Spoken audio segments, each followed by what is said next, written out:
he looks up, and it's the face of Christ. Whoa. Doesn't say anything. And I look at the other two guys with me, and we just looked at each other, and we were just like, what are we seeing? What is your most profound spiritual experience while in Argentina? I've not told this one to very many people at all. Probably, I don't even know if my kids will know it. So when they hear it, there was three of us. Normally it's just two of you, but we happened to be three of us at that point. I had one guy from Argentina, one guy from America. They were new, and so I was training them.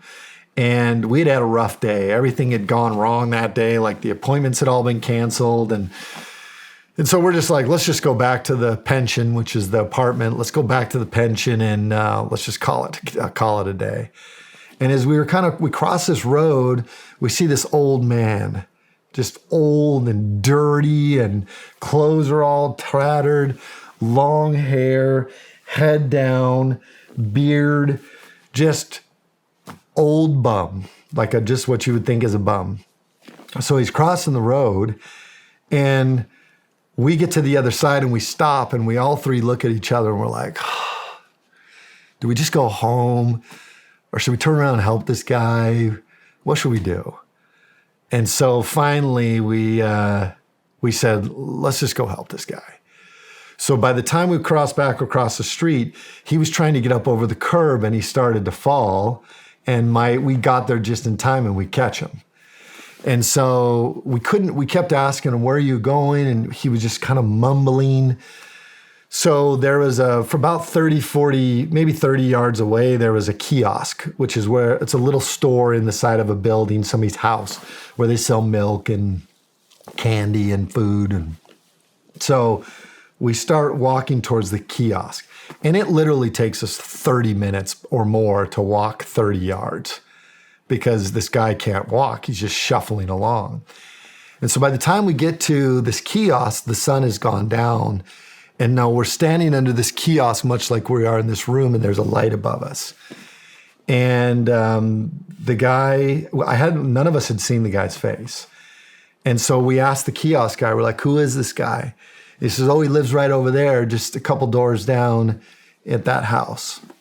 And we said, well, what does he usually get here? And they said, he gets milk and candles. And we said, okay, well, give us the milk and the candles. So we're standing there, and he looks up, and it's the face of Christ. Whoa. Clean, clear, doesn't say anything. And I look at the other two guys with me, and we just looked at each other, and we were just like, what are we seeing? He put his head back down, and we never saw his face again. We took him, we got his candle, we got his milk, and we're freaked out at this point because we're just thinking, well, what did we just go through? I mean, he just locked eyes with me, just looked up, looked at me like this, and looked back down. So we walked this guy over, we put him in this little, we walked through this gate, and in this room was a little storage closet. And this is where he lives. It was no bigger than, he had a chair in the storage closet, a bunch of junk behind him. He had a table with old candles, and we put his milk on his table and his candles. And on the way there, he's like, who are you? We just said, we're just angels from our Lord taking you home. So 2 days later, we show back up. We're knocking on the door, nothing. We asked these kids out playing. We're like, hey, where's the guy that lives here? And they said, oh, he died 2 nights ago. Can you go back? How many days had passed? 2 days. 2 days. So we had gone, that was like a Monday night. Wednesday, we went by his house, and he had died Monday night. And to this day, if I see those two missionaries, every now and then I talk to one of those guys, and we'll always say, do you remember that old guy? Wow. And what it was for me is it taught you a lesson that Christ is in the things that you least expect. God is in the things that you least expect. If you judge a book by its cover, if you see it for the dirtiness and the bum and the this and that, you miss the opportunities. You miss where Christ truly is. And for us, in that moment, you realize I'm going to treat everybody the same, because you never know who you're talking to. You never know who it is. It's a great lesson, man. And you can see why I don't tell the story very often. Yeah. That's profound. Wow.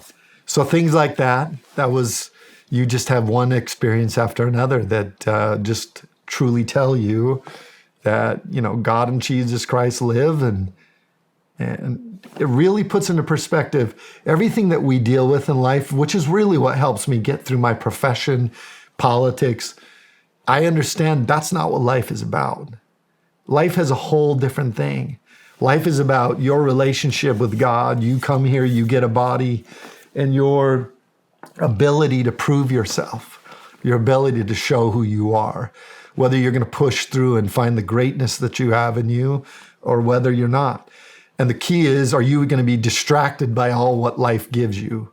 The bills, the family problems, the jobs, the politics, all the terrible stuff you see in this life. Your job is to realize that's not what's important. What is important, the purpose of this life, is to establish your relationship with God and to develop who you are as a person.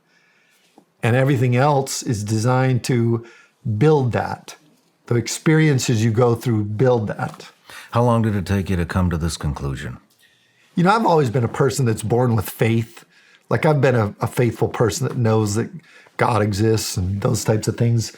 But just over time, when you get in and you test your faith and you start to see that there is something on the other side of that, then it becomes less and less faith and more knowledge that these exist.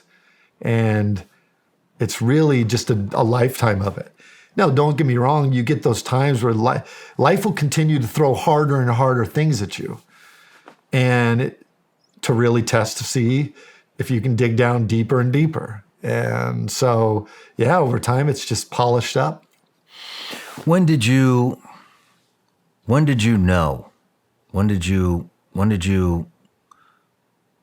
mean, for me, it was 40. We kind of talked a little bit about my journey to faith at breakfast this morning, but with you, when you were born into the Church of Latter-day Saints, you had this experience in Argentina. When did you know for a fact, like, this is real? I would say I know this is going to sound funny, but I've always known. Really? Like, I've just grown up with this no doubt as to what it was. So by the time I go on my mission, I feel like I was ready for experiences that were going to only add to that knowledge.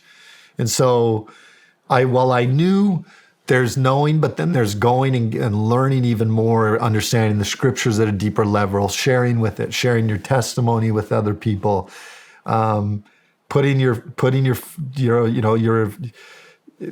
money where your mouth is. Actions. How many times have you got people that tell you they know and they act like they know, but who actually goes out and does it? That's really what matters. Is are you a person that can actually show me? Does your actions tell me that you are that person? And so I knew it, but it gave me the ability to develop it. And I feel blessed, because I feel like I was blessed. And I know a lot of folks like yourself that it came later in life. And for all of us, the timing is different.